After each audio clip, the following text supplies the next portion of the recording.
निश्चितच अजितदादा एक महाराष्ट्राच्या राजकारणातील अनन्यसाधारण महत्त्व असलेले हे नेते होते.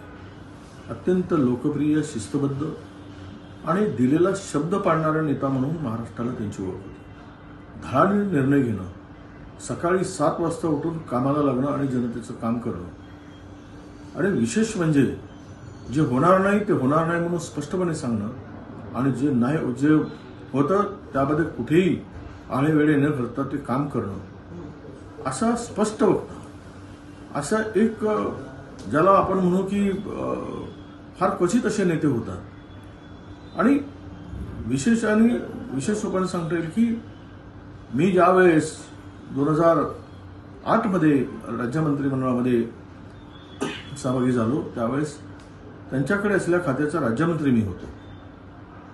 आणि नवीन माणसाला कसं सोबत घेऊन त्यातले बारकावे कसे समजवावेत हे समजवण्याचं काम सुद्धा दादांनी मला केलं. आणि राजकारणामध्ये आपण कसं वागलं पाहिजे याचे धडे सुद्धा त्यावेळेस त्यांनी माझ्याशी चर्चा करतात आणि गोष्टी मला त्यांच्याकडून शिकता आल्या. त्यांच्याबरोबर नंतरही मंत्रिमंडळामध्ये कॅबिनेट मंत्री म्हणून काम करण्याची संधी मिळाली.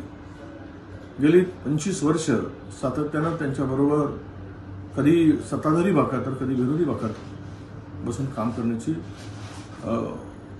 संधी मिळाली. आणि आज महाराष्ट्रातील हा एक मोठा नेता की जे कल्पनाच करू शकत नाही, जे कल्पनेच्या पलीकडचं आहे की असं होऊ शकतं, असं घडू शकतं, असं अचानक काळाने घाला घालून एका लोकनेत्याला, एक समाजाप्रती समर्पित असलेल्या नेत्याला महाराष्ट्राला मुकावं लागलं हे अत्यंत दुःखदायक, वेदनादायक आहे.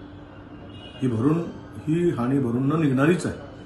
मी ईश्वराला प्रार्थना करतो की त्यांच्या कुटुंबियांना आणि त्यांच्या सर्व प्रेम करणाऱ्या आप्तेष्टांना, पक्षातील सर्व लोकांना या सगळ्या दुःखातून सावरण्याची शक्ती, बळ ईश्वर देवो अशी ईश्वराला प्रार्थना करतो. आणि न भरून निघणारी हानी झाली महाराष्ट्राची, प्रचंड ही हानी मला वाटतं की अजितदादाच्या निघून जाण्याने झाली आहे. ही पोकळी कधी भरून निघणार नाही असं मला वाटतं.